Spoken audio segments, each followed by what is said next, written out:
Importante nga ipresenta sa katawhan ang mga plano alang sa kalambuan sa usa ka lugar aron adunay giya ang tanana. Ning bag-o lang gihimo ang consultation workshop second Bangsamoro Development Plan para sa tuig 2023 hangtod 2028 sa Lamitan City, Basilan. Gitambungan kini sa halos tanang sektor sama sa sundalo, pulis, alang sa peace and order, negosyante aron mugana ang ekonomiya, barangay officials ug lokal nga gobyerno sa Lamitan nga magtimon sa direksyon sa syudad.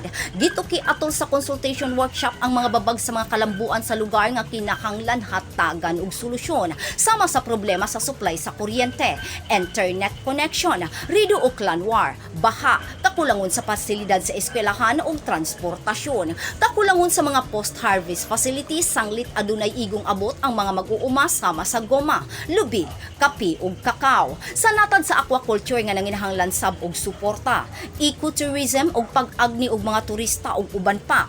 Pero nakita nga labing importante ang maayong kondisyon sa peace and order aron masunod ang kalambuan. Mao nga mitambong usab ang Maritime Police, Philippine Coast Guard ug Highway Patrol Group.